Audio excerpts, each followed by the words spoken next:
हम देखते हैं कि जो प्रेग्नेंट महिलाएं हैं उनको कंधों पे लाद लाद के लाया जाता है अस्पताल तक, एम्बुलेंस वहाँ तक पहुँच नहीं पाती हैं, ऐसी जगहें भी हैं। आपने क्या खुद पर्सनली टारगेट लिया है कि इस तरह के वीडियोस जो हमारे पास न्यूज़ बनकर आते हैं या ऐसी घटनाएं होती हैं, आप इसको कब तक रोक सकते हैं? पहला चीज़ तो ये मामला हेल्थ डिपार्टमेंट से रिलेटेड नहीं आएगा, तब तक नहीं आएगा जब तक कि वो एम्बुलेंस तक ना पहुंच जाए, क्योंकि एम्बुलेंस नदी पार नहीं कर सकती। आप अपने डिपार्टमेंट की क्या ऐसी उपलब्धियां आप ऑन द स्पॉट हमें गिना सकते हैं कि यार ये काम मैंने किया है और इससे मैं सेटिस्फाइड हूँ? तो नशीली दवाइयों पे अंकुश लगाने के लिए आपने अभी तक क्या किया है? नशा का सीधा संबंध अपराध से निश्चित रूप से है, लेकिन सरकारी नौकरी करने से वो थोड़ा हिचकिचाते और डरते भी हैं। वो कहते हैं कि यार मैं प्राइवेट क्लिनिक में ज़्यादा खुश हूँ। ये मानसिक कैसे, मतलब ये स्थिति को कैसे बदलेंगे आप? ये चैलेंज होगा मेरे ख्याल से आपके लिए। 10 साल बाद हमारे पास MBBS डॉक्टर इतने सरप्लस हो जाएंगे कि आपको भी और मेरे को भी सोर्स लगवाएंगे सर्विस के लिए। और जो धर्मगुरु हैं वो 4-4, 5-5 बच्चे पैदा करने की बात कहते हैं, तो एक परिवार कल्याण विभाग भी आप हैंडल कर रहे हैं। क्या ये आपको व्यवहारिक चीज़ें लगती हैं? आज इतनी महंगाई है। मैं तो चाहूँगा कि नसबंदी ज़्यादा से ज़्यादा हो। कैसा फील होता है, मतलब नए नए आप मंत्री बने और धड़ाधड़ हड़ताल और ट्विटर पे पूरा ट्रेंड चल रहा है, कैसा फील हो रहा था आपको कि कांटो भरा ताज पे तो नहीं बैठा दिया? ऐसा फील तो नहीं हुआ? हमको पॉलिटिक्स में कोई रुचि नहीं थी, तो मजाक में हमने बोल दिया कि हम भी फार्म भरेंगे इस बार, तो काफ़ी चिढ़ा दिए लोग। मैं बोला आज फार्म हम खरीदेंगे और भरेंगे, चाहे एक वोट भी मत मिले, क्योंकि मेरा भी वोट नहीं था। हाँ, ठीक। हमने मतलब एक तरफा जीता। मंत्री बनने के बाद तो कोई नहीं चढ़ाता होगा आपको? नहीं, कोई नहीं चिढ़ाता। अब तो कोई नहीं चढ़ाता होगा। मेरे को ये नहीं फर्क पड़ता कि लोग क्या कहेंगे, मुझे जो अच्छा लगता है मैं करता हूँ। अच्छा, नकली घी और नकली पनीर से तो पूरा छत्तीसगढ़ परेशान है। IBC तो हर हफ्ते में एक रिपोर्ट करता है कि ट्रक भर भर के पनीर आ रहा है। अब तो पनीर खाने से मैं आपको सच बताऊं डर लगता है। मैंने तो खाना छोड़ दिया। लंच में ये लाते भी है तो मैं नहीं खाता हूँ। जब नकली मिल रहा था तब तो आप खा चुके हैं। आपकी घर से परिवार से भी चुनाव लड़ा गया और उसमें आपने खूब ज़बरदस्त कैंपेनिंग करी, खूब, लेकिन वो चुनाव जो है वो हार गए। कैसा, मतलब एक्सपेक्ट किया था कि आप हार जाएंगे? क्योंकि आप वो बंदे हैं जिन आप खुद बता रहे थे कि फॉर्म ले लिया मैंने और मैं जीत गए, और फिर कैंपेनिंग करके एक चुनाव हार जाना, कैसा फीलिंग था? कि जो कांग्रेस के अध्यक्ष जीते थे उन्होंने अभी 10 दिन पहले भारतीय जनता पार्टी ज्वाइन कर लिया, इसलिए वो कमी समाप्त हो गई है। ये गजब वॉशिंग मशीन चल रही है बीजेपी की। अच्छा, घर पे ताना वाना नहीं मिला आपको फिर? आपकी बहन ने तो बोला वो क्या भैया एक चुनाव नहीं जितवा पाए मेरी बहू को, ऐसा नहीं बोला? मात्र 64 वोटों से पराजित हो गई थी। ओ, आपने नहीं बोला ईवीएम हैक हो गया क्या? और मजे की बात आपको बताऊं, मैं प्रचार करने एक दिन के बाद दोबारा जा भी नहीं पाया था। कुछ दिन पहले दीपक बैद जी यहीं बैठे थे, तो हम बिजली बिल की चर्चा कर रहे थे, तो उन्होंने कहा कि जो मेहतारी वंदन का पैसा है, बोले शाहनवाज जी 1000 रुपये जाता है, इसी को वापस लेने के लिए सरकार ने बिजली बिल महंगा कर दिया है। देखिए, मैं तो आज बहुत अच्छे मूड में था, मैं किसी की बुराई करने के मूड में नहीं था। ये कांग्रेस के लोग और उनके नेता केवल जनता को भ्रमित करने के अलावा कुछ नहीं करते। तो मैं बताऊं, इसके जड़ में आप जाएंगे तो पूर्ववर्ती जो सरकारें हैं, विशेष रूप से कांग्रेस की, उन्होंने केवल गरीबों के, आदिवासियों के नाम पे वोट लेने के अलावा कुछ नहीं किया। लेकिन छत्तीसगढ़ में तो 15 साल रमन सिंह जी की सरकार रही, अब आप वापिस हैं, तो फिर तालमेल कहाँ गड़बड़ हुई?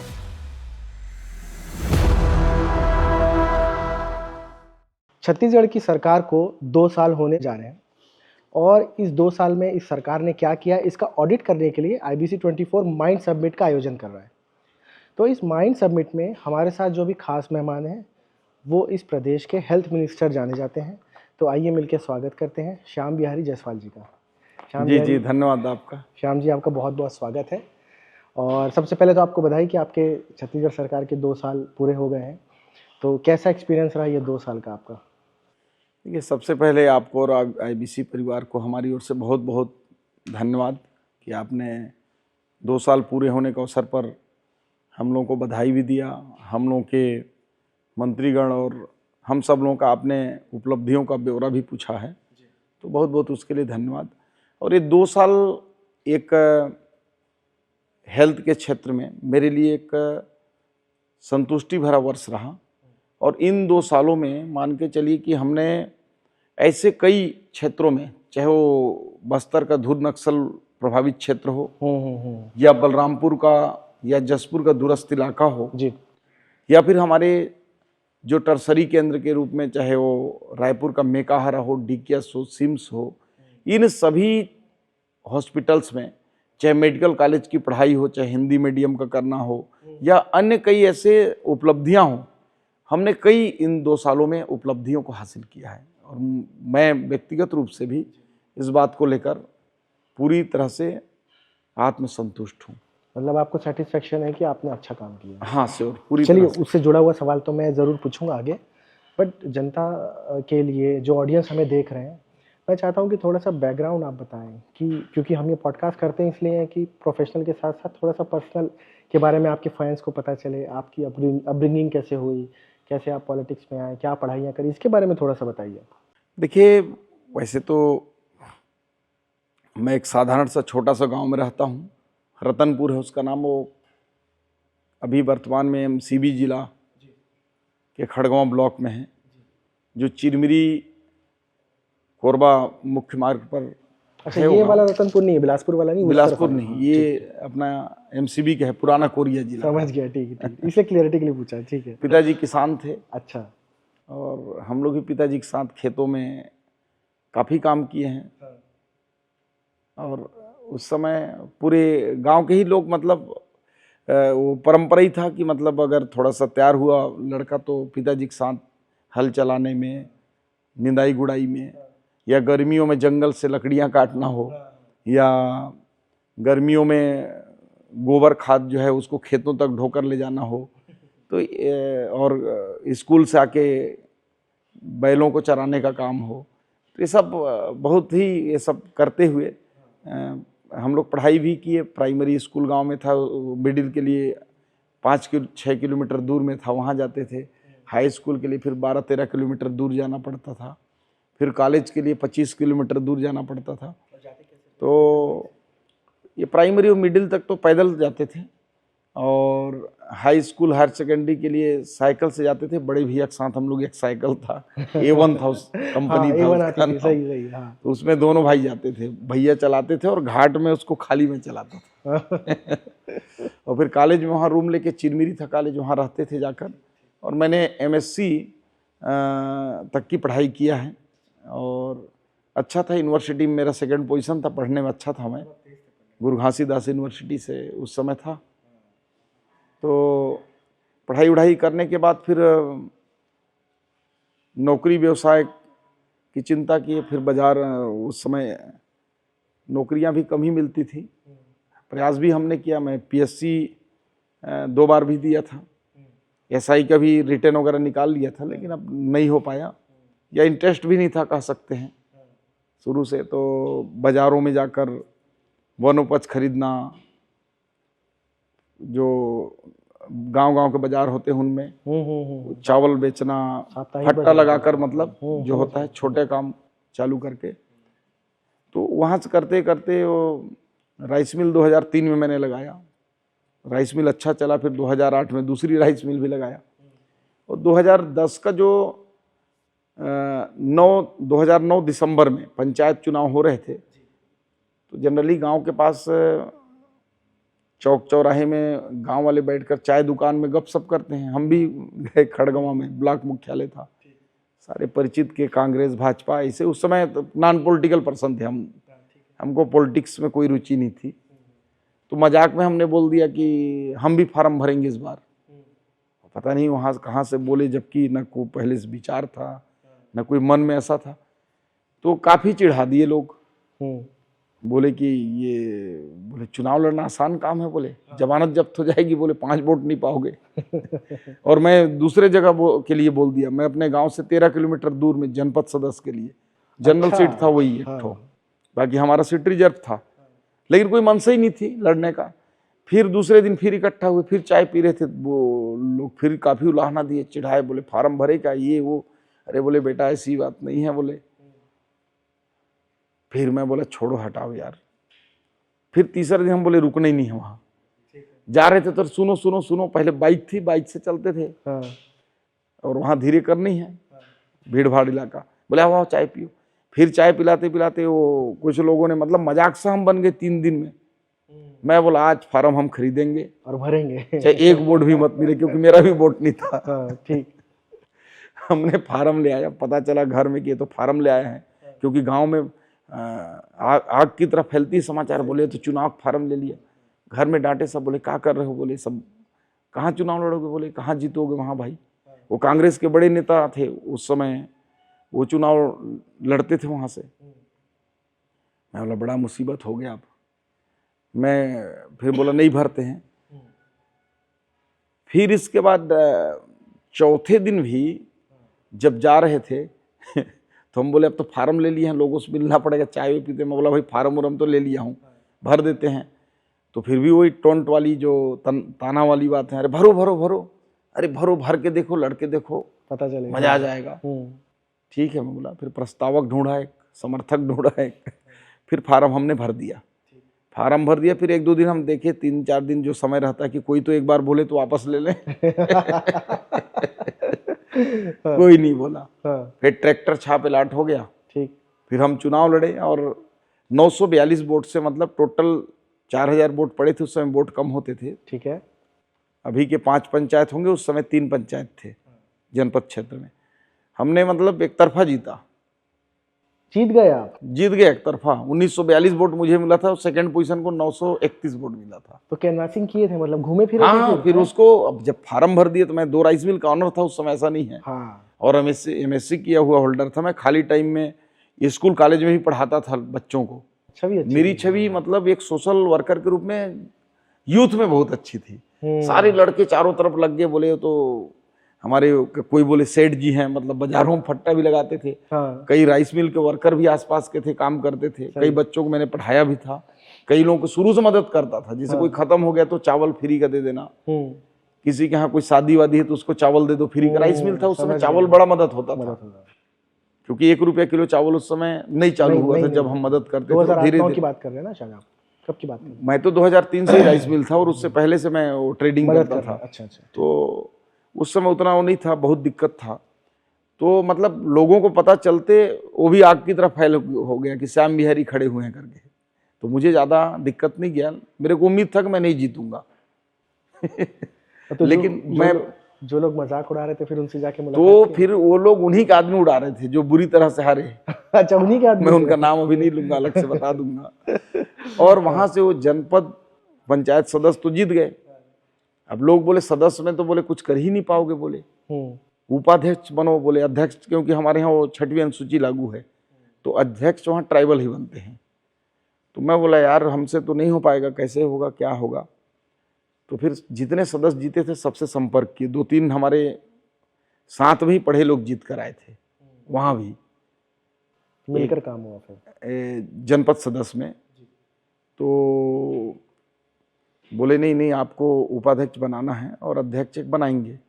तो मैं बोला भाई अब देखो यार बहुत कठिन काम है, कैसे होगा, क्या होगा। तो कोई बोला कांग्रेस वाले पकड़ के ले जाएंगे, तो कोई बोले और नेता पकड़ के ले जाएंगे, तो कई बोले कि आप किसी पार्टी से अधिकृत रूप से वो नहीं हो। हालांकि उसमें कोई सिंबल नहीं रहता है, लेकिन बीजेपी के जो विधायक थे उस समय स्वर्गीय दीपक पटेल जी, वो सपोर्ट कर रहे थे, क्योंकि वो उसमें डायरेक्ट कोई कर भी नहीं सकता, क्योंकि एक पार्टी के कई लोग, 4 लोग 5 लोग लड़ जाते हैं उसमें, बीडीसी में। तो हमारे भैया जो है बीजेपी के बहुत ही सक्रिय नेता थे अपने समय के। मेरे पिताजी भी सांसद जी के, जब जगन्नाथ सिंह जी सीधी लोकसभा होता था तो पिताजी भाजपा पृष्ठभूमि शुरू से रही परिवार की। तो जनरली यही होता था। तो उस समय हम लोगों ने, पूरे सदस्यों ने तय किया चलते हैं नेपाल घूमने, क्योंकि यहाँ पकड़ लेगा नहीं तो कोई। उस समय थोड़ा चलता था कि पकड़ के ले गए, घुमा के, फिर बोट कसम खिला दिए, पैसा दे दिए, बोट डलवा दिए। हम लोग पशुपतिनाथ जी वगैरह घूमते घामते 15 दिन बाहर थे। और फिर जब आए हम लोग 17 में से 11 लोग थे, तो निर्विरोध उपाध्यक्ष भी मैं बना, निर्विरोध अध्यक्ष भी बनी एक हमारी महिला सीट था तो जी। फिर बाद में हमने बहुत अच्छा काम किया उपाध्यक्ष के रूप में, मतलब विधायक टाइप का ही दौरा करता था। गाड़ियों जैसे समानता जो है, उस समय गाड़ी बड़ी बात थी, पर उस समय भी गाड़ी था मेरे पास, क्योंकि राइस मिल ओनर था तो उस दृष्टि से सारा मेंटेन था। तो मैं एक एक गांव तक जाता था। उस समय शिक्षाकर्मी की भर्ती जो है, शिक्षाकर्मी बोलते थे, वो भी हमने किया उस समय। उस समय आंगनबाड़ी में भी वो 200 से ऊपर मैंने भर्ती किया होगा और एक अच्छे जनप्रतिनिधि के रूप में मेरी ख्याति दूर दूर तक जो है चर्चा में आ गई। और उस समय तत्कालीन सिटिंग एमएलए थे, उनके जगह पे भारतीय जनता पार्टी ने उपाध्यक्ष रहते रहते 2013 में टिकट दे दिया आपको। हाँ, मैं 4 साल ही उपाध्यक्ष रहा, 1 साल कार्यकाल बचा हुआ था। फिर पार्टी में टिकट दिया, चुनाव जीत गया, विधायक बन गया। 5 साल विधायक था, 13 से 18 तक। फिर 2018 में लहर चली कांग्रेस की, उसमें 4000 वोट से हम हार गए। फिर किसान मोर्चा का प्रदेश अध्यक्ष का दायित्व पार्टी ने दिया। पूरे प्रदेश में हम लोगों ने आंदोलन खड़ा किया, किसानों के लिए लड़े। कई ऐसे कांग्रेस के समय उनके भ्रष्टाचार को उजागर किए। तो ये बहुत अच्छा काम चला। उन समय पूरे प्रदेश में एक दौरा करने का अवसर मिला। फिर जो है कोरबा जिला का जिला प्रभारी भी मुझे बनाया गया। फिर 2023 में टिकट मिली, फिर चुनाव हुआ, चुनाव में जीते। फिर आपके सामने आज अभी स्वास्थ्य मंत्री के रूप में मंत्री बनने के बाद तो कोई नहीं चढ़ाता होगा आपको? नहीं, कोई नहीं चढ़ाता। अब तो कोई नहीं चढ़ाता होगा। खैर, आपका तो हमने डांस भी देखा था जी। जब बिहार चुनाव भारतीय जनता पार्टी जीती थी, तो आप डांस भी बढ़िया कर रहे थे। ये वाला रूप हमने पहले आपका कभी देखा नहीं था। ये क्या बात थी? देखिए, जीवन में 2 चीजें हैं। इंसान का नेचर और सिग्नेचर चेंज नहीं होता। यदि नेचर चेंज हो गया तो समझ लो कि वो आदमी उसकी वहीं पे वो खत्म है। जिंदा जरूर है पर वो मृत प्राय हो गया, मान लीजिए। जैसे बोलते हैं ना कि रहीमन पानी राखिए, बिन पानी सब सून, पानी गए न उबरे, मोती मानुस और चून। तो वैसे ही इंसान का अगर नेचर चेंज हुआ तो चूना और मोती जैसा वो मनुष्य भी हो जाता है। वैसे सिग्नेचर अगर आपका चेंज हुआ तो उसकी कोई वैल्यू नहीं है आपका फिर, क्योंकि सिग्नेचर का ही महत्व है। बैंक भी आपको पैसा नहीं देगा, कोई दस्तावेज में भी आप ऑर्डर करेंगे तो आपका साइन चेंज है। तो इसलिए नेचर और सिग्नेचर चेंज नहीं होता है। और मैं बड़े ही खुले विचारधारा का व्यक्ति हूँ। मेरे को ये नहीं फर्क पड़ता कि लोग क्या कहेंगे। मुझे जो अच्छा लगता है मैं करता हूँ। और जब खुशी होता है तो मैं पहले भी डांस करता था, ऐसा नहीं है। मंत्री बनने के बाद हाईलाइट हो गया, ऐसा हो गया? हाँ, मंत्री बनने के बाद भी किए होंगे अपन, लेकिन बिहार की खुशी जब हमारे माननीय प्रधानमंत्री जी गमछा लहराकर गर्दा उड़ा रहे थे तो हमको भी बर्दाश्त नहीं हुआ।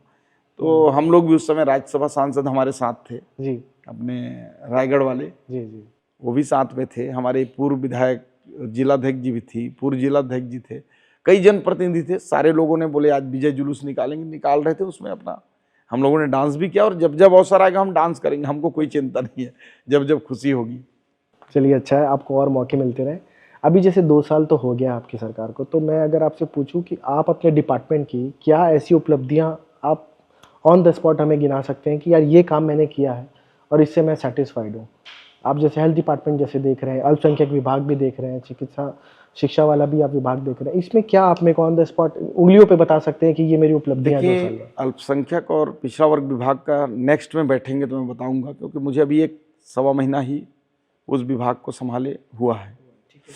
तो उस पर भी कहने को पिछले समय का है, परंतु आपने मेरी उपलब्धि पूछा है तो चूंकि मैं स्वास्थ्य को ही चलाया हूँ, अमूमन होता है लोग बोलते हैं यार एक उपलब्धि तू बता दे भी, तो मैं आपको उंगलियों में गिन के अभी 5 बड़े उपलब्धि बता देता हूँ। बिल्कुल बताइए।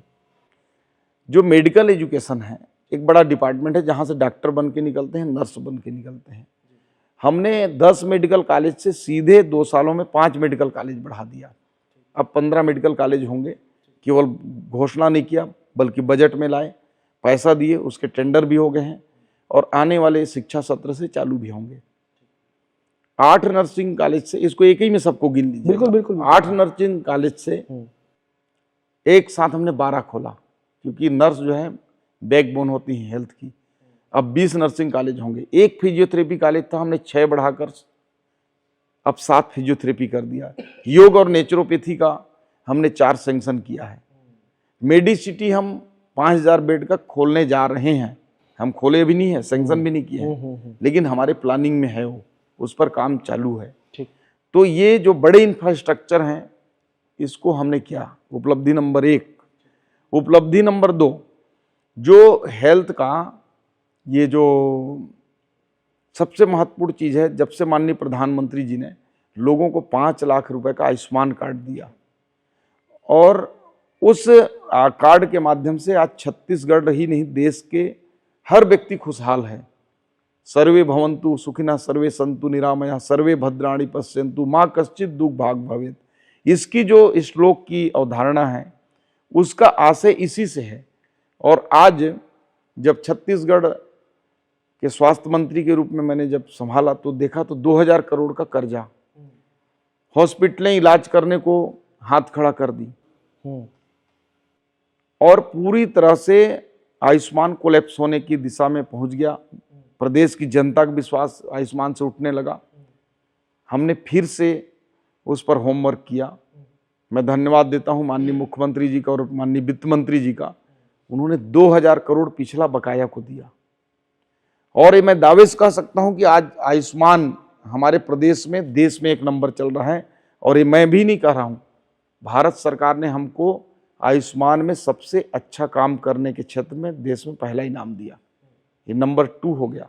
नंबर 3, केवल रायपुर, बिलासपुर या अंबिकापुर में स्वास्थ्य सुविधाएं बढ़ाना ये कोई बड़ी बात नहीं है, लेकिन यदि हम जब बस्तर या बीजापुर या बलरामपुर में स्वास्थ्य सुविधाएं बढ़ाते हैं, बालोद में, कोंडागांव में, बीजापुर में बढ़ाते हैं, नारायणपुर में बढ़ाते हैं, ये हमारी उपलब्धि होना चाहिए। तो तीसरा मैं आपको बताता हूं कि सीटी स्कैन मशीन 2-4 प्रमुख जो बड़े जिले हैं, चाहे वो रायगढ़ हो या बिलासपुर हो या रायपुर हो या अंबिकापुर हो या जगदलपुर हो, इनको छोड़ के सीटी स्कैन मशीन नहीं थे कहीं। हमने 17 जिलों में सीटी स्कैन मशीन या तो चालू कर दिया है, या तो फिटिंग चालू है, या तो खरीदी प्रक्रिया में है। 17 जगह हमने सीटी स्कैन मशीन दिया।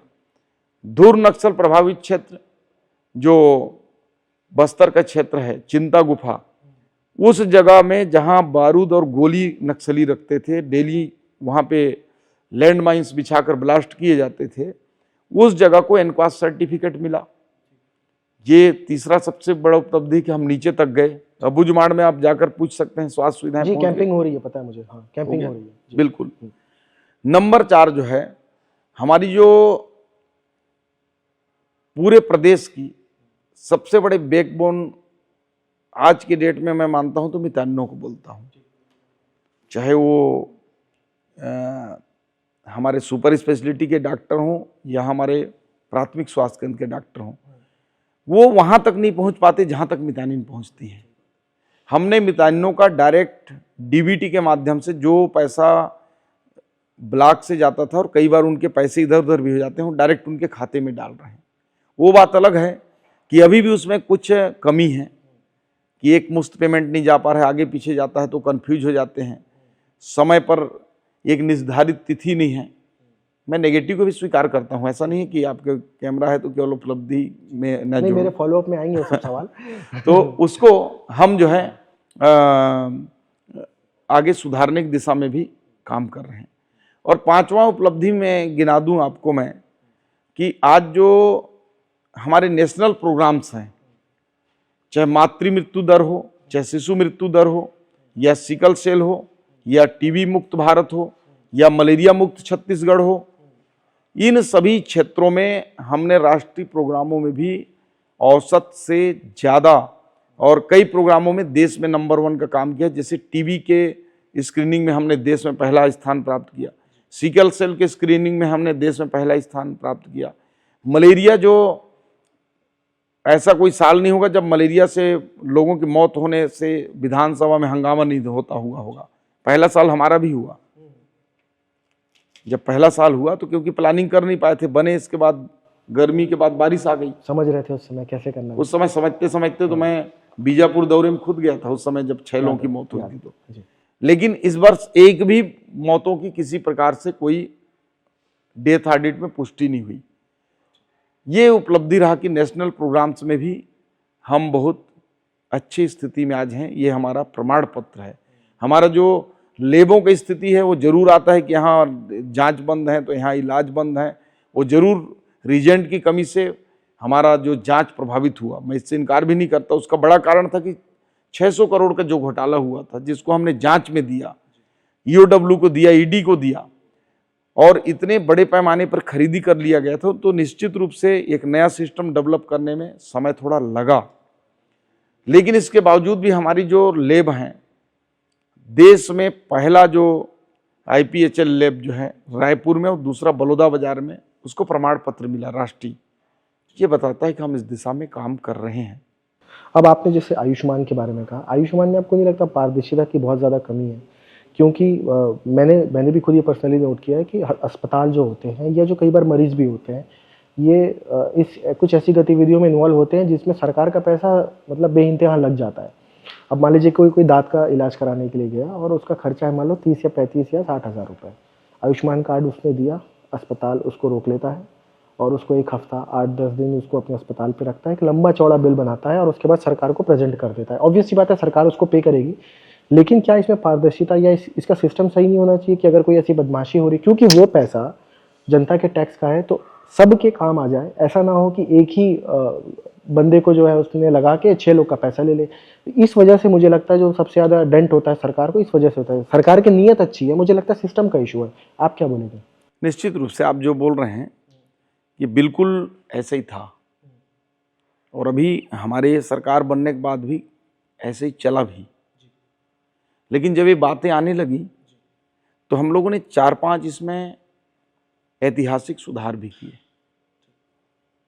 पहला तो हमने जो आयुष्मान में इस प्रकार की जो बोगस बिलिंग या फिर जैसा आप बता रहे हैं उस प्रकार की जो फेक मरीज भी बैठाते हैं, गड़बड़ी की जो आशंका है, वो होने पर जो ऑडिट करती थी और ऑडिट करके क्लीन चिट देके जिनका पैसा निकालने का काम रहता था, TPA होता है, थर्ड पार्टी ऑडिट एजेंसी, उसको ही हमने भंग कर दिया, उनको रेस्टिगेट कर दिया, बर्खास्त कर दिया।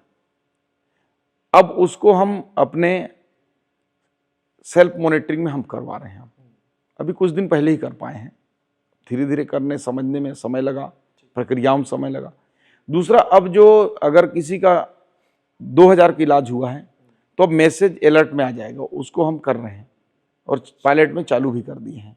तो पता चल जाएगा कि उसका 6000 का इलाज हुआ तो ऐसा तो नहीं कि 60,000 काट लिया, तो वो व्यक्ति उसके लिए वो ATM है, मैसेज जरूर पढ़ेगा और देख के अगर गलत काटेगा तो कंप्लेंट कर सकता है। तीसरा, हमने ये किया कि अब जिनके जिनके ऊपर भी आशंका था तो उनको रैंडम जांच किए, ऐसे कम से कम सैकड़ों हॉस्पिटलों को, और 28 हॉस्पिटलों को हमने रेस्टिकेट भी कर दिया। बीच में पेपरों में आया भी होगा, तो उससे काफ़ी लोग सजग हो गए। चौथा काम, हमने भारत सरकार की जो ट्रैकिंग है वो AIC होता है, उसको 100% हॉस्पिटल और जितने भी क्लेम अगर रजिस्टर्ड होते हैं तो वो उसको AI जो है तुरंत ट्रैक कर लेती है। और मैं हॉस्पिटलों का नाम नहीं बताऊंगा, लेकिन हाँ, नहीं, जरूर नहीं। 20 करोड़ से लेकर नीचे में 50,000 तक के अमाउंट, एक हॉस्पिटल तो ऐसे हैं जिसका 20 करोड़ रुपए का ट्रैकिंग में AI ने पकड़ा है, उसका पैसा उतना कटेगा। कुछ हॉस्पिटल हैं सेकंड लार्जेस्ट में 5-6 करोड़ वाले भी हैं, कुछ 3 करोड़, कुछ 2 करोड़। तो एक बड़ा सिस्टम हमने डेवलपमेंट किया है। इसके बावजूद भी हम देख रहे हैं कि अगर ये इस पर 100% ट्रांसपेरेंट नहीं हो पाया तो हम इंश्योरेंस मोड पर भी विचार कर रहे हैं।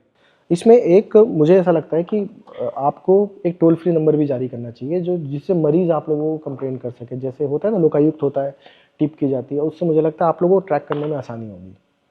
निश्चित रूप से इस पर भी काम चल रहा है।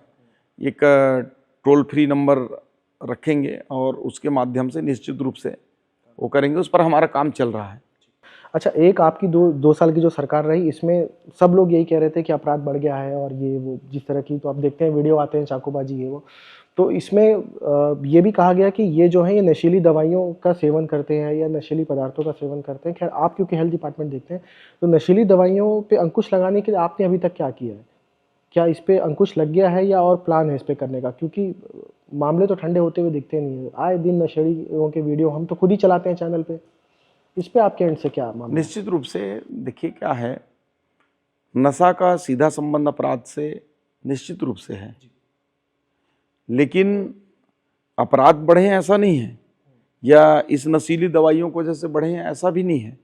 लेकिन ये बात सत्य है कि नशीली दवाइयों का सेवन, अब केवल यूथ पर टारगेट करूंगा तो यूथ नाराज हो जाएंगे, इसलिए ना मैं यूथ बोलता, न एडल्ट बोलता, न एल्डर बोलता, न ओल्डर बोलता। लेकिन समाज में जो लोग भी करते हैं हाँ जी। वो उन पर हम सरकार की ओर से जितना भी शिकंजा कस सकते हैं, आपको मैं बता दूं, एक 3 स्तर पर हम टास्क फोर्स भी इसके लिए बनाए हैं, मतलब एक कमेटी बनाए हैं जिसमें ज्वाइंट रूप से हमारे जो हेल्थ मिनिस्टर के रूप में मैं, होम मिनिस्टर के रूप में हमारे डिप्टी सीएम साहब, डीजीपी और हमारे हेल्थ सेक्रेटरी, इनके उपस्थिति में हेल्थ और होम डिपार्टमेंट की ज्वाइंट हमने बैठक किया। और हेल्थ में जो विशेष रूप से जो ड्रग्स डिपार्टमेंट है उसमें ड्रग कंट्रोलर भी थे, तो हमने इनको एक दोनों को ज्वाइंट कर दिया है। इसमें होता क्या है, यदि कोई नशा दवाइयों से संबंधित नशीली इंजेक्शन मान लीजिए मिल गया, अब वो पुलिस भी कार्रवाई नहीं करती जब तक हमारा ड्रग्स इंस्पेक्टर उसमें नहीं लिखे। ड्रग्स इंस्पेक्टर पकड़ ले तो वो पकड़ के करेगा क्या, पुलिस के बिना उसी को ही वो नशा में युक्त व्यक्ति जो है कुछ भी गलत कर सकता है उसके साथ। इसलिए हमने ज्वाइंट किया कि जहां भी कहीं संदिग्ध लगे, कहीं भी कोई कार्रवाई करना हो, कहीं छापा मारना हो, कोई पकड़ना हो, तो ये ज्वाइंट रूप से कर रहे हैं और इसमें हमको बहुत हद तक सफलता मिला है, सफलता मिल रही है। और इस पर हम बहुत सजग हैं, बहुत सजग हैं। और मैं व्यक्तिगत रूप से भी मैं खुद भी चाहता हूं कि ये नशीली कारोबार बंद हो जाए, और इसके लिए चाहे वो मेडिकल स्टोर्स के माध्यम से हो या ड्रग पेडलर हो, पैरेलल दोनों को पकड़ने की हमारी अभी मैंने देखा पकड़े भी हैं रायपुर में, तो कुछ और कई कार्रवाइयां भी हुई हैं, आप लोग भी दिखाए होंगे। जी जी, परसों नरसों ही हाँ बिल्कुल, लगातार चल रहा है, पेडलर को लगातार चल रहा है। ठीक। अच्छा, जब आप हेल्थ मिनिस्ट्री संभाले तो जल्द ये वो ऐसा डिपार्टमेंट है जहाँ पे हड़ताल बहुत ज़्यादा देखने को मिलती है, तो कैसा फील होता है? मतलब नए नए आप मंत्री बने और धड़ाधड़ हड़ताल, और ट्विटर पे पूरा ट्रेंड चल रहा है, एक कैंपेनिंग चल रही थी, क्या मतलब आपके माइंड में क्या आया? फिर बाद में तो खैर आपने मामला संभाल लिया, लेकिन बहुत समय तक वो चीज़ें चलती रही। कैसा फील हो रहा था आपको कि कांटो भरा ताज पे तो नहीं बैठा दिया, ऐसा फील तो नहीं हुआ? देखिए क्या है, ये मानव स्वभाव है, जब वाहवाही मिलती है तो अच्छा लगता है, और कोई नकारात्मक करता है तो मानव स्वभाव के अनुसार बुरा लगता है। और चूंकि मैं भी मानव हूँ, लेकिन मैं इतना समझता हूँ कि डेमोक्रेसी में वो बात अलग है कि मुझे हेल्थ मिनिस्टर के रूप में भी जिम्मेदारी है, तो हेल्थ मिनिस्टर हूँ। किसी को शिक्षक के रूप में जवाबदारी है तो शिक्षक है, किसी को हेल्थ वर्कर के रूप में जवाबदारी है तो हेल्थ वर्कर है, लेकिन सब एक दूसरे से, समाज से जुड़े हुए एक अभिन्न अंग है। तो इस लोकतंत्र में सबको अपना अधिकार मांगने का, अधिकार नहीं पूरा होने पे लोकतंत्र में हड़ताल करने का भी अधिकार है, और वही उन्होंने किया भी। और मैंने डे फर्स्ट से जो बोल रहा था हमारे कर्मचारियों को कि हम करेंगे करके, हो सकता है कि उनको भरोसा नहीं रहा हो, लेकिन अंत में हमने उन सभी मांगों को, जो उनकी जिनाइन थी, डे फर्स्ट में हमने जो बोला था, आखिरी डे में हड़ताल भी उसी बेस पर समाप्त हुआ। और मुझे खुशी है कि सभी लोग हड़ताल से वापस आ गए। जो बर्खास्त हुए हैं उनको हम रिस्टेट भी कर रहे हैं, 25 लोग हैं, उनको प्रक्रिया चल रही है, क्योंकि बर्खास्त के बाद रिस्टेट करने में प्रक्रिया लगती है, समय लगता है। हाँ, प्रोसेस है पूरा, प्रोसेस है उसमें, कई वो इस तरह से जाना पड़ता है। और उनकी जो मांग के लिए 3 महीने का हम जो कमेटी बनाए थे, उसमें तत्काल कई मांग को पूरे भी कर दिए थे। जो उनका इंसेंटिव का राशि संबंधित था, जो 5% जो उनका इंक्रीमेंट था, उसको हमने कर दिया, उसका ऑर्डर भी दे दिए, पैसे भी मिल गए उनको। उनकी जो 30 दिन का अवकाश कि वो जो बीमार होने पर मांगे थे, उसको भी हमने कर दिया। उनको बिना कारण के, बिना अपील के निकाल दिया जाता था। इसे ही अगर मान लीजिए किसी व्यक्ति से द्वेष है, नहीं जम रहा है, तो ऊंचे का अधिकारी उसको रिन्यूअल नहीं करता, तो उसके लिए अपील की भी सुविधा हम कर दिए। उसमें कई लोगों के इस बार नौकरी एक्सटेंशन भी हुए हैं, तो वो तो हम हाथ के हाथ कर दिए थे। बाकी जो ट्रांसफ़र पॉलिसी है, अनुकंपा है, पे ग्रेड है, ये प्रमुख रूप से जो 3-4 बिंदुएं थे, उसके लिए कमेटी को 3 महीने का समय दिए थे। मुझे लगता है 2 महीने तो हो गए होंगे, और इस महीने इंद तक रिपोर्ट आ जाना चाहिए, फिर उस पर हम लोग निर्णय लेंगे। जी, अच्छा हो जाएगा, क्योंकि ये सुन के वो खुश भी हो जाएंगे। छत्तीसगढ़ में आवारा मवेशी एक बहुत बड़ी प्रॉब्लम बने हुए हैं, सड़कों पे आए दिन एक्सीडेंट भी हो रहा है। आपने एक आइडिया दिया था कहीं पर कि मवेशियों को, क्या आइडिया था जिससे ये प्रॉब्लम सुलझ जाए, थोड़ा सा समझाएंगे? देखिए, मैं क्या है, कभी कभी एज ए मिनिस्टर नहीं सोचता अपने आप को। कभी कभी एक देखिए, हर व्यक्ति को एक समाज के समान व्यक्ति के रूप में सोचना चाहिए, और मैं सोचता भी हूँ। मैं एक दिन गांव में गया, रतनपुर के बाद है पाली, जानते होंगे, कटघोरा के पहले, वहाँ रेस्ट हाउस में रुका। तो एक फॉरेस्ट से रिटायर रेंजर स्तर के अधिकारी रहे होंगे जो रिटायर थे, एक रिटायर्ड टीचर थे, एक रिटायर्ड इंस्पेक्टर थे पुलिस में, सब इंस्पेक्टर इंस्पेक्टर, ये 3 थे। इनके साथ और लोग थे, और उसमें से कुछ हमारे समाज के लोग भी थे। तो कुछ लोग आए थे कि जायसवाल जी आ रहे हैं तो समाज के लोग चले जाएं, ऐसा करके। और बड़े भाव के साथ आवेदन लेके आए, बोले एक ही मांग है हमारे। बोला क्या है बताओ, करेंगे। बोली बहुत आवारा गाय घूम रहे हैं, ठीक, बोले इसको सरकार कुछ करे। हाँ हाँ, मैं बोला बैठो चाय वाय पियो, चाय वाय पिए। तो बोला कितने गांव में कितने आवारा मवेशी हैं? तो वो लोग बोले कि 300-400 होगा, कई लोग बोले 250 होगा, कई बोले नहीं 500 होगा। मैं बोला चलो 500 मान लिए, इससे ज़्यादा तो नहीं होंगे, रोड मिला के बस्ती मिला के। बोले हाँ। घर कितना है? मैं बोला, तो बोले 1000 से ऊपर घर है। बोला जो लोग यहाँ बराबर रहते हैं? तो बोले 800-1000 होगा। मतलब 500 तो ऐसे लोग होंगे जो रहते होंगे परिवार सहित। बोले हाँ बिल्कुल है, इससे ज़्यादा ही है। तो बोला एक दिन गाय लोगों को बुलाओ, सबको हम हल कर देंगे समस्या। या फिर मैं बोला आप लोग क्या करते हो रिटायरमेंट होने के बाद? बोले कुछ नहीं, कोई काम नहीं है बताइए। बोला काम दे रहा हूँ। मैं बोला ब्रांड एम्बेसडर बनो, सबको बुलाओ गांव वालों को, और एक एक गाय सबको दे दो चुपचाप। एक गाय कोई भी पाल लेगा, उसका गोबर का उपयोग कर लेगा, दूध खा लेगा। या बैल हैं तो 2 लोग मिला के बैल को, जैसे छोटा छोटा जो घर के पीछे में जो बाड़ी होती है वहाँ ट्रैक्टर नहीं पहुँचता, उससे जोताई करके सब्जी कई बार पैदा हो सकता है, खेती हो सकता है। तो बोले बहुत सही बात है। तो देखिए जो आवारा शब्द हालांकि अब गाय के लिए नहीं उपयोग करना चाहिए, मवेशी बोल दीजिए, है ना। क्योंकि गौ माता है। तो ऐसे गौ माताओं के लिए, ऐसे मवेशियों के लिए सरकार केवल पहल से नहीं कर सकती। मैं अभी पहला बार विधायक बना तो मैं बोला कि अवैध काम पूरे क्षेत्र में बंद होने चाहिए। सट्टा, जुआ, कबाड़, कोयला, कोल माइंस एरिया है, तो सब कुछ तो ठीक ही रहा। वो एक दिन बोले भैया सट्टा अभी भी चल रहा है, बोले आप कुछ नहीं कर रहे हो।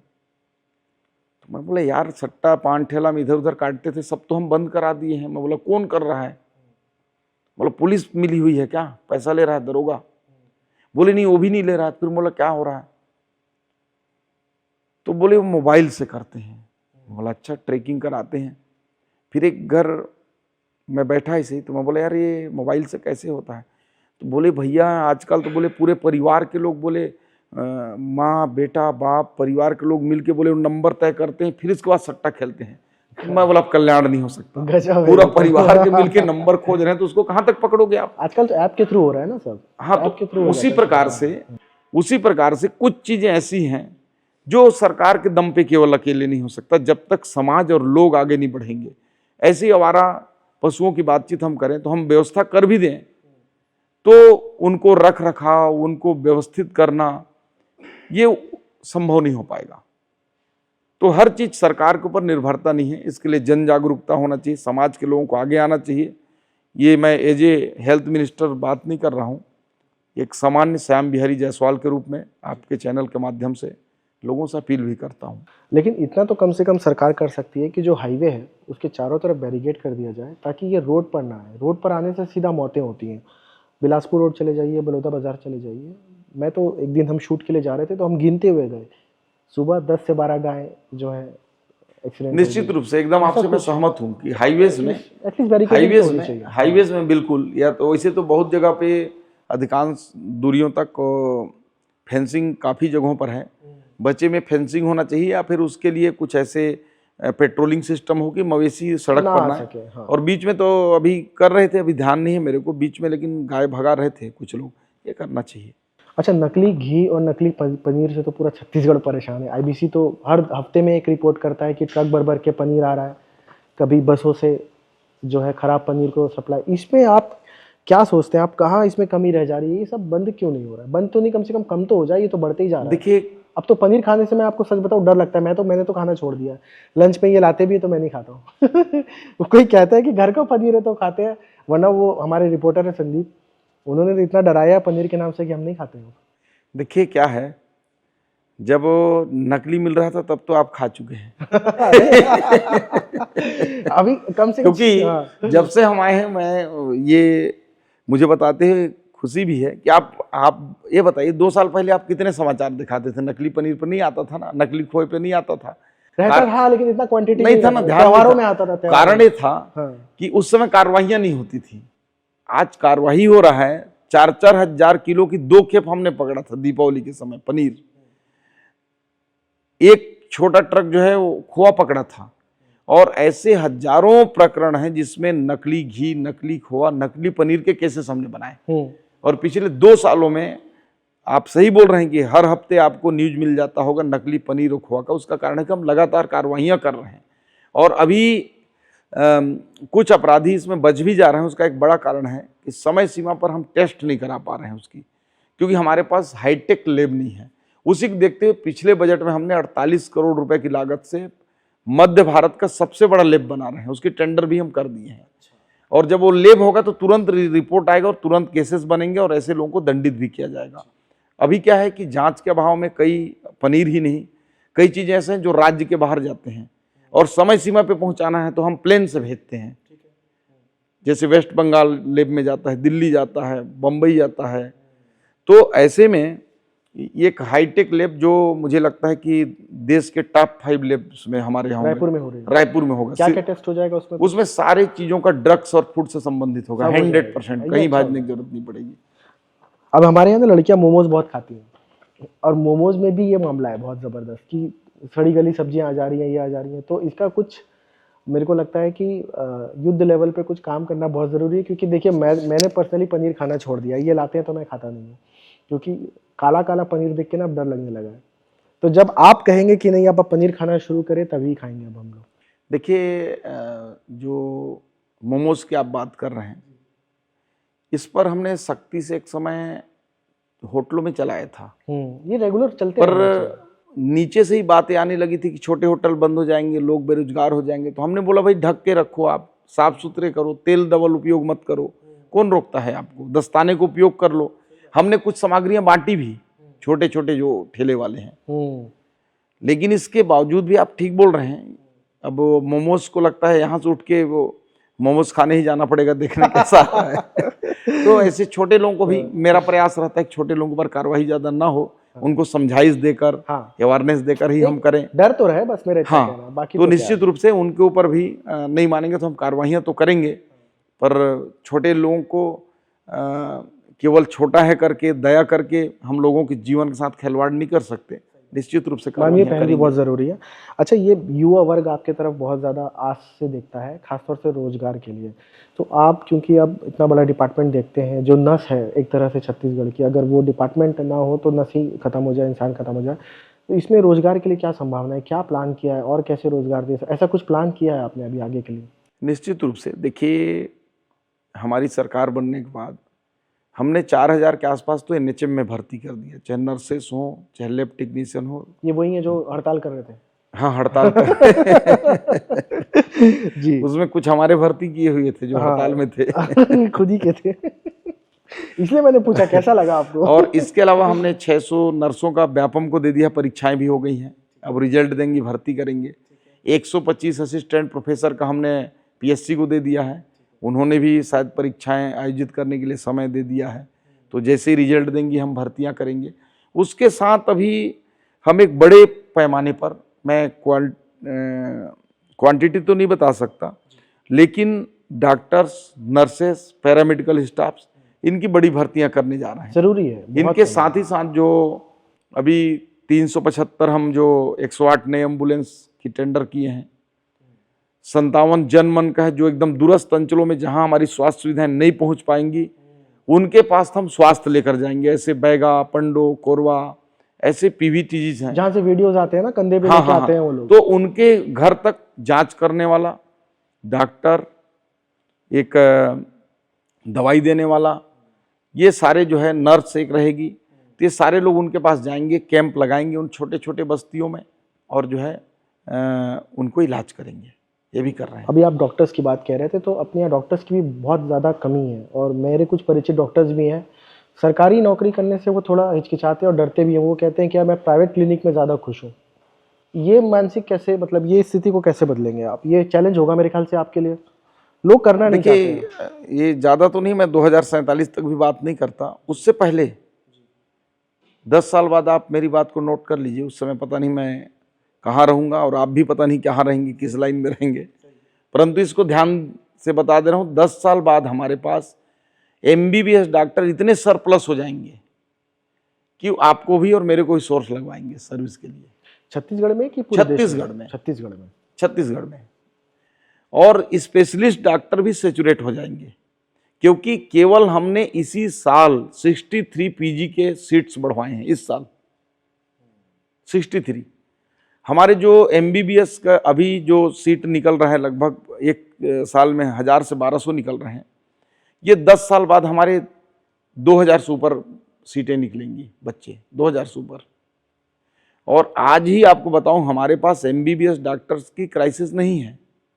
जितनी चाहिए लगभग उतने 90% हमारे यहाँ भरे हैं। वैसे हमने 100% भरा है, लेकिन मैं आपको 90 इसलिए बोल रहा हूँ कि 100 बोल दूंगा तो किसी गांव में आप जाएंगे वहाँ डॉक्टर नहीं मिलेगा। तो उसमें हम बॉन्ड के डॉक्टर को अभी भरे हैं, तो कई परीक्षाओं की तैयारी में चले गए हैं। कुछ जगह हो सकता है अंडर ट्रांसफ़र होंगे, हो सकता है कहीं पे सस्पेंड हो गए होंगे। तो ऐसे 10% को छोड़ दें तो 90% MBBS डॉक्टर हैं। ये ज़रूर है कि जो PG के जो स्पेशलिस्ट डॉक्टर हैं वो हमारे पास कम है, 1/3 ही भी हमारे पास है। लेकिन उम्मीद है कि हर साल हमको NHM और रेगुलर भर्ती के माध्यम से या संविदा भर्ती में हमको डॉक्टर मिल रहे हैं।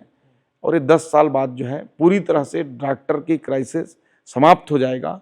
और हम तो 46% ट्राइबल क्षेत्रों में और 23% सामान्य क्षेत्र में इनकी सैलरी भी बढ़ाए हैं, ताकि हमको अच्छे डॉक्टर मिल सकें, प्रोफेसर्स मिल सकें, मेडिकल कॉलेजों में मिल सकें। तो इस दृष्टि में हम काम कर रहे हैं। हिंदी में डॉक्टर की पढ़ाई करने के आप फेवर में हैं? फायदा होता है उससे? देखिए ऐसा नहीं है, ऐसा नहीं है। ये हमने ऑप्शनल उसको रखा है, ये कहना चाहिए एक सपोर्ट के लिए।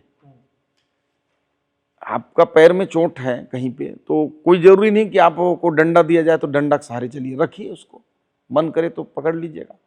तो उसको रेफरेंस बुक के रूप में कि अगर कहीं पे उसको नहीं समझ में आ रहा तो उस चैप्टर को हिंदी में पढ़ेगा। और हम लोग चूंकि छत्तीसगढ़ के लोग हैं, मैं खुद MSc भी किया हूँ और कॉलेजों में पढ़ाया भी हूँ, तो अगर धारा प्रवाह बोलना होगा तो बहुत जोर देना पड़ता है। आप अंग्रेजी बोलोगे तो समझ तो जाऊंगा, लेकिन समझने में मुझे 30 से 35% एक्स्ट्रा एनर्जी लगाना पड़ेगा।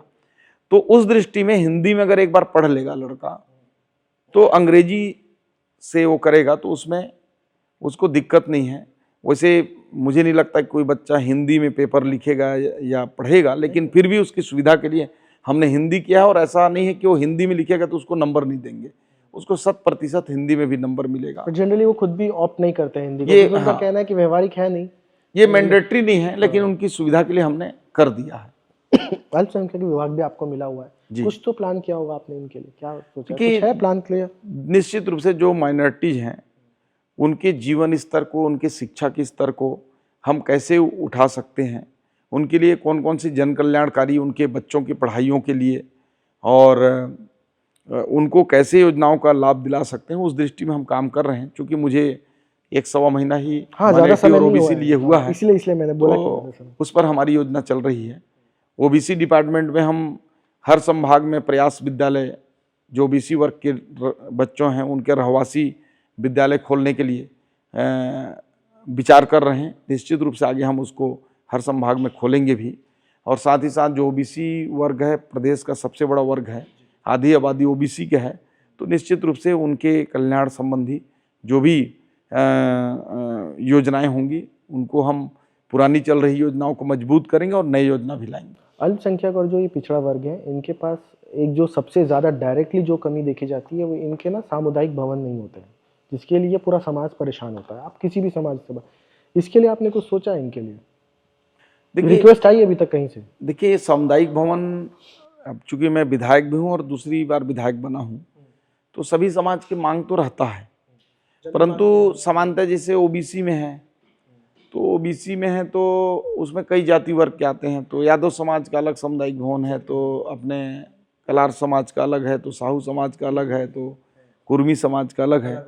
तो ये जनरली वो रहते हैं और स्थानीय जनप्रतिनिधि उसके अनुरूप कई, चाहे वो अर्बन डिपार्टमेंट में हो या रूरल डिपार्टमेंट में हो, उसके लिए समग्र विकास हो या अधोसंरचना हो शहरी क्षेत्रों में, इनमें योजनाएं में रहती हैं। फिर भी अगर ऐसा कोई मांग विशेष आता है तो इस पर भी हम विचार करेंगे। स्कोप है, मतलब स्कोप है, हो सकता है, हो ठीक सकता है।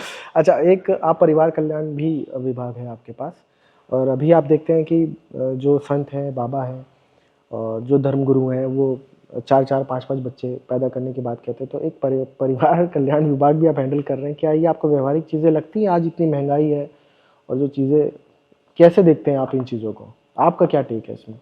देखिए, जो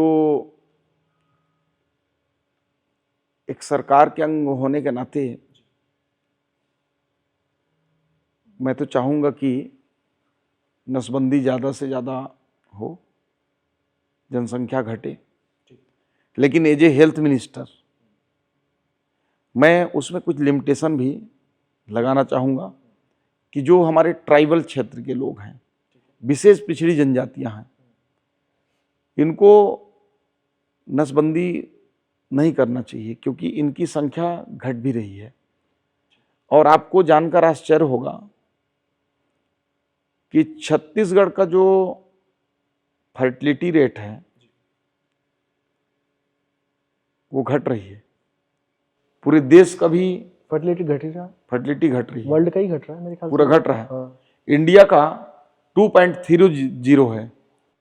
2 व्यक्ति पुरुष महिला का औसत लेंगे तो 2.30 है, वो थोड़ा सा अधिक है। लेकिन छत्तीसगढ़ का थोड़ा चिंताजनक है, 1.90 है, कम होते जा रहा है ये। तो हमने नसबंदी को स्वैच्छिक कर दिया है। कोई कराना चाहेगा तो उसकी सुविधा हम करा रहे हैं, परंतु कोई जोर जबरदस्ती या किसी प्रकार का वो करके नसबंदी कराने के पक्ष में मैं व्यक्तिगत रूप से नहीं हूँ। नगरीय निकाय चुनाव हुए थे, तो आपकी घर से, परिवार से भी चुनाव लड़ा गया और उसमें आपने खूब ज़बरदस्त कैंपेनिंग करी, खूब, लेकिन वो चुनाव जो है वो हार गए। कैसा, मतलब एक्सपेक्ट किया था कि आप हार जाएंगे, क्योंकि आप वो बंदे हैं जिन, आप खुद बता रहे थे कि फॉर्म ले लिया मैंने और मैं जीत गए, और फिर कैंपेनिंग करके एक चुनाव हार जाना, कैसा फीलिंग था? देखिए, हमारा तो काम होता है, विशेष रूप से मेरा, मैं कर्म करने पर भरोसा रखता हूँ। गीता में भगवान श्री कृष्ण ने कहा है, कर्मण्येवाधिकारस्ते मा फलेषु कदाचनम। तो फल तो भगवान की इच्छा के ऊपर रहता है। वो चुनाव हमारे भांजा की उनकी पत्नी लड़ रही थी, हमारी बहू थी, मुझे कोई संकोच नहीं है बताने में, और मात्र 64 वोटों से पराजित हो गई थी। ओ, आपने नहीं बोला ईवीएम हैक हो गया? और मजे की बात आपको बताऊं, मैं प्रचार करने एक दिन के बाद दोबारा जा भी नहीं पाया था, क्योंकि मुझे बड़े नगर निगम की जिम्मेदारी थी, वो छोटा नगर पंचायत था और नगर पालिका की जिम्मेदारी थी। तो हो सकता है कि हमारी मेहनत में कहीं कमी रह गई हो। और सुखद बातें हैं कि जो कांग्रेस के अध्यक्ष जीते थे, उन्होंने अभी 10 दिन पहले भारतीय जनता पार्टी ज्वाइन कर लिया, इसलिए वो कमी समाप्त हो गई है। ये गजब वॉशिंग मशीन चल रही है बीजेपी की। अच्छा, घर पे ताना वाना नहीं मिला आपको फिर? आपकी बहन ने तो बोला होगा, क्या भैया एक चुनाव नहीं जितवा पाए मेरी बहू का, ऐसा नहीं बोला? नहीं, मैंने शुरू में बताया था कि राजनीति है और पॉलिटिक्स में कुछ भी होता है, जो दिखता है वो नहीं होता है, जो नहीं होता है वही दिखता है। तो सभी को, उस सीट को कोई नहीं बोलता था हारेगा, और सीटों के ऊपर शंका जताते थे। हमारी चिरमिरी नगर निगम में आप सब लोग दिखाते थे कि वो जीतेगा ही नहीं, 10 में 9 भाजपा, 1 कांग्रेस। डॉक्टर विनय जायसवाल थे उस समय एक्स एमएलए, लेकिन हमने जिताया, 6000 वोटों से जीता। वैसे हालांकि 64 वोट तो बहुत ज्यादा डिफरेंस है नहीं। हाँ, 64 वोट से रह गए थे। आपको नंबर भी याद है, मतलब आपको दुख तो हुआ था? नहीं, देखिए, अब चूंकि एजे क्षेत्र के एमएलए, भारतीय जनता पार्टी के एक जिम्मेदार व्यक्ति, एक उस चुनाव का संचालक होने के नाते, तो मेहनत करने के बाद रिजल्ट नहीं आने पर थोड़ा कष्ट तो कहीं ना कहीं होता है कि इस बात को लेकर कि थोड़ी सी मेहनत में चूक रह गई। और फिर ज़्यादा वोटों का अंतर रहता है तो लगता है कि चलो भाई अब ऐसे ही था, लेकिन वो कहीं ना कहीं थोड़े प्रयास की कमी रह गई थी। अच्छा, on a very serious note एक सवाल आपसे करना है। आप हेल्थ मिनिस्टर हैं और हम देखते हैं कि जो प्रेग्नेंट महिलाएं हैं उनको कंधों पे लाद के लाया जाता है अस्पताल तक, एम्बुलेंस वहाँ तक पहुँच नहीं पाती हैं, ऐसी जगहें भी हैं। प्लस जो बड़े बड़े शहरों में भी ऐसे अस्पताल हैं जहाँ पे टॉर्च से जो है ऑपरेशन कई बार होता है, और कहीं पर कोई सुविधाएं उपलब्ध नहीं है। मैं किसी को पॉइंट आउट नहीं कर रहा, मैं सिर्फ आपसे ये जानना चाह रहा हूँ कि आपने क्या खुद पर्सनली टारगेट लिया है कि इस तरह के वीडियोस जो हमारे पास न्यूज़ बनकर आते हैं या ऐसी घटनाएं होती हैं, आप इसको कब तक रोक सकते हैं? क्या आपने ऐसा कोई प्रण लिया, और अगर लिया है तो कब तक कर सकते हैं? अभी भी आपके पास 3 साल है। देखिए, एज ए हेल्थ मिनिस्टर मैं आपको बताना चाहता हूँ कि ये जो कंधे में ढोकर लाते हैं, बीच में नदी आती है, एम्बुलेंस पहुँच नहीं पाता है, हार्ट में मरीज ढोकर ला रहे हैं, गर्भवती माताओं को कोई कामर से उठाकर ला रहे हैं, तो ये सारी चीज़ के तह पे जाएंगे तो पहला चीज़ तो ये मामला हेल्थ डिपार्ट से रिलेटेड नहीं आएगा, तब तक नहीं आएगा जब तक कि वो एम्बुलेंस तक ना पहुंच जाए, क्योंकि एम्बुलेंस नदी पार नहीं कर सकती जब तक सड़क या पुल नहीं होगा। लेकिन एज ए मिनिस्टर सरकार का मैं भी एक जिम्मेदार व्यक्ति हूँ, तो इस सवाल के जवाब से मैं भाग भी नहीं सकता और ना जिम्मेदारी से भाग सकता, इसलिए मुझे इसका जवाब देना ही पड़ेगा। तो मैं बताऊं, इसके जड़ में आप जाएंगे तो पूर्ववर्ती जो सरकारें हैं, विशेष रूप से कांग्रेस की, उन्होंने केवल गरीबों के, आदिवासियों के नाम पे वोट लेने के अलावा कुछ नहीं किया। माननीय प्रधानमंत्री जी जब से 2014 से बने हैं तो कई न कई योजनाएं चला रहे हैं और टोटल गरीबों के लिए, पिछड़े के लिए, किसानों के लिए, महिलाओं के लिए व्यक्तिमूलक योजनाएं चला रहे हैं। उन सब में एक महत्वपूर्ण योजना जन मन योजना के तहत धरती आभा योजना है, जिसके माध्यम से उन ऐसे गांवों को जहां वनवासी, आदिवासी या ऐसे विशेष पिछड़ी जनजातियां के लोग रहते हैं, वहां तक सड़क बनाने का काम चल रहा है। और छत्तीसगढ़ अकेले पूरे देश का 48% सड़क और पुल उस योजना के तहत छत्तीसगढ़ में बन रहा है। और मुझे लगता है कि 1 आध साल के अंदर कहीं भी छत्तीसगढ़ में ये पिक्चर नहीं होगा कि एम्बुलेंस सड़क के अभाव में या पुल के अभाव में या बाढ़ के चलते एम्बुलेंस नहीं पहुंची। उस पर काम बड़ी स्पीड से चल रहा है। कई जगहों जो पिक्चर आई थी, एक मेरी जिले का आया था, एक सरभोका की जगह पर था, उसको आईबीसी ने भी दिखाया था, वहाँ काम चालू है। बस्तर का आपने एक समय अभी देखा होगा कि नदी किनारे एम्बुलेंस खड़ी थी और ढोकर लाए। मैं सब समाचार देखता हूँ, ऐसा नहीं है, और उस पर गंभीरता से करता हूँ। तो उस पर हम काम कर रहे हैं और मुझे लगता है कि जल्दी उस पर हो जाएंगे। क्या 1 साल समझे हम? 1 साल? 1 से 2 साल लग जाएंगे। चलो 2 साल पूरे 100% होने। 2 साल बाद इस वीडियो को दोबारा डालेंगे। बिल्कुल, हमारे कार्यकाल में डालिएगा और अगर वो आए तो। लेकिन मेरे को एक बात समझ नहीं आ रही कि आप कांग्रेस को कह रहे हैं, ठीक है, लेकिन छत्तीसगढ़ में तो 15 साल रमन सिंह जी की सरकार रही, अब आप वापिस हैं, तो फिर तालमेल कहाँ गड़बड़ हुई? नहीं, एक्चुअल में आप भी जानते हैं कि स्टेट हो या सेंट्रल गवर्नमेंट हो, सबके पास अपने अपने बजट होते हैं। चूंकि ये भारत सरकार का बजट है, राज्य सरकार अगर केवल सड़कों का या ऐसी योजनाओं के इंफ्रा में पूरी राशि खर्च कर दे तो बाकी योजनाएं हमारे कोलैप्स हो जाएंगे और एक योजना को फोकस नहीं कर सकते। और छत्तीसगढ़ की जो आर्थिक स्थिति है, आप देखे होंगे कि 6,000 करोड़ से बढ़कर आज 1.25 लाख करोड़ की बजट तक हम पहुंचे हैं। तो अभी इंफ्रा में जो बड़े बड़े हो रहे हैं काम, जैसे 5 मेडिकल कॉलेज बना दिए, 3 सुपर स्पेशलिटी बना दिए, 12 नर्सिंग खोल दिए, तो ये सरकार के पास पैसे हैं इसलिए खुल रहे हैं। तो अब चूंकि जैसे पिछले कांग्रेस सरकार ने प्रधानमंत्री आवास इसलिए नहीं बना पाए, भारत सरकार का पैसा होने के बावजूद कि 40% उनको देना है, वो 40% भी नहीं दे पाए, हाथ खड़े कर दिए। लेकिन हम जो है ऐसे योजनाओं के लिए, जो जनमन योजना है, 60% भारत सरकार दे रही है और 40% राज्य सरकार दे रही है। तो ये समझ सड़कें बन रही हैं, इसमें किसी का दोष नहीं है। माननीय प्रधानमंत्री जी एक एक करके लॉन्च कर रहे हैं, लेकिन अगर किसी का दोष है, चिंता नहीं किया इतने सालों तक उन लोगों के लिए, तो पूर्ववर्ती 60 सालों तक कांग्रेस जो देश में राज की, वो सबसे बड़ा कारण है। आपके आंसर से मेरे को एक बात समझ में, मैं एक सवाल पूछूंगा, मैं चाहूंगा कि आप उसका डायरेक्ट आंसर देंगे। जो ये फ्री बीज योजनाएं चलाई जा रही हैं पूरे देश में, चाहे वो कोई भी पार्टी चलाए, आप इससे सहमत हैं? अब देखिए, ऐसा है कि कई योजनाएं हैं, जैसे महतारी बंधन, इसी संदर्भ में पूछ रहे हैं ना। महतारी बंधन बोलो, लाडली बहना बोलो, जो भी आप जो भी उसके देखिए, चाहे दिल्ली वाले चलाएं, कोई भी चलाए, प्रथम दृष्टिया में कई योजनाएं दिखती हैं कि ये योजनाएं जो है केवल वोट के लिए हो रहे हैं, ये फ्री के हैं। लेकिन मैं तो गांव में रहता हूं, आपको बता दूं मैं, चलिए पहले चावल की योजना की बात कर लेता हूं, फ्री चावल। यदि फ्री चावल जब उस समय डॉक्टर रमन सिंह जी 3 रुपए किलो वाला चलाए, फिर बाद में 1 रुपया हुआ, अभी प्रधानमंत्री जी ने निःशुल्क कर दिया 35 किलो। तो यदि ये चावल गांव में नहीं पहुंचता तो मैं आपको दावे से कह सकता हूं कि छत्तीसगढ़ का ये पिक्चर नहीं होता। लोग केवल पेट भरने के लिए ही काम करते रहते। आज जो लोगों का खुशहाली है, जो हैप्पीनेस इंडेक्स है छत्तीसगढ़ का, वो ये चावल की वजह से बढ़ा है। इसी प्रकार से महतारी वंदन, ये 1000 रुपये को सिंपल मत समझिए जी। आज महिलाएं इतनी सशक्त हो गई हैं कि मैं बता रहा हूं, अभी 3 दिन पहले क्षेत्र में गया था, एक करीब करीब 70 साल का बुजुर्ग आया, बाबा हम लोग बोलते हैं उसको। तो बोले नाती, बोले वो एक काम मोर कर दे। मैं बोला का बता? तो बोले मोर डोकरी का मतलब अपनी वाइफ का, बोले वो 1000 वाला पैसा ला कटवा दे। मैं बोले यार पहला आदमी है तो कटवाने के लिए तू आ रहा है 2 साल में, सब जुड़वाने आते। बोला का होगी बता। सही।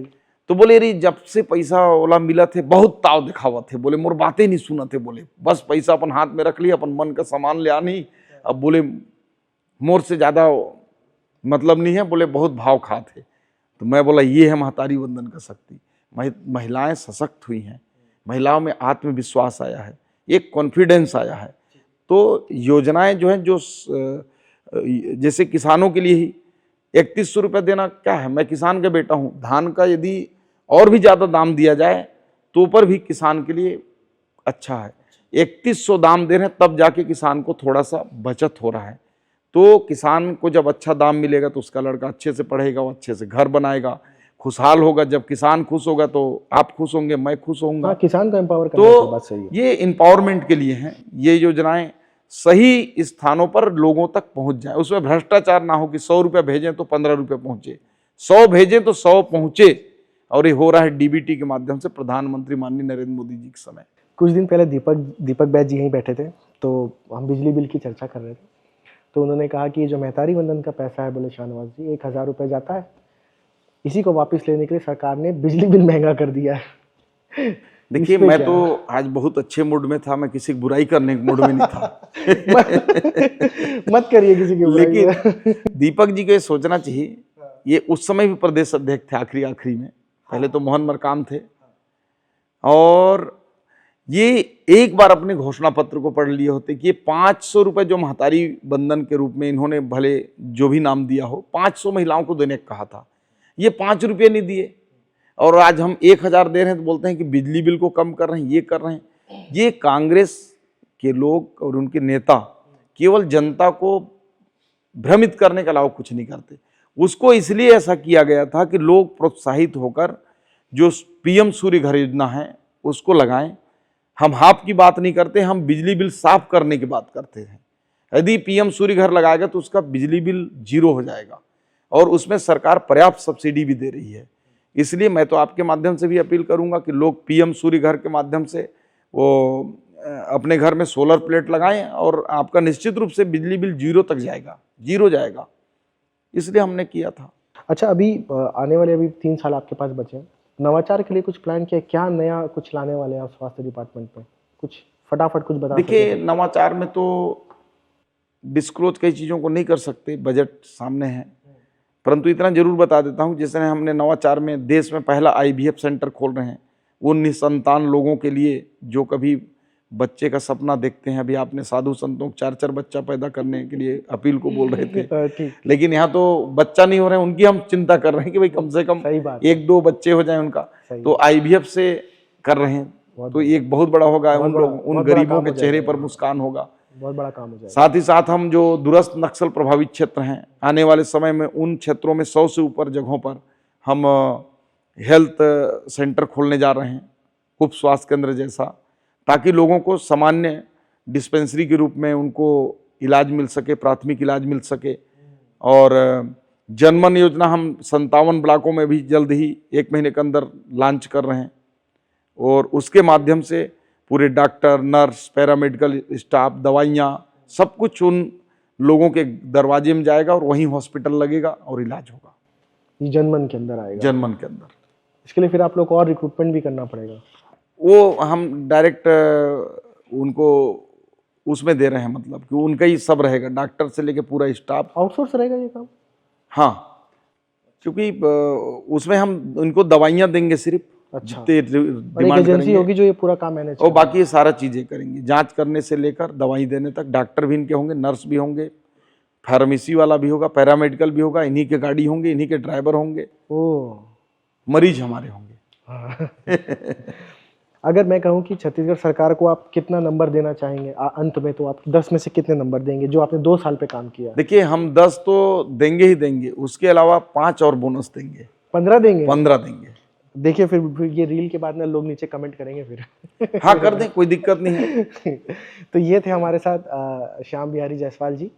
तो मुख्तसर से समय पे जितना सवाल पूछ सका हमने पूछा। अगर हमने कुछ पूछना भूल गए हैं तो कमेंट करके बताइएगा, हम सर से दोबारा पूछ लेंगे।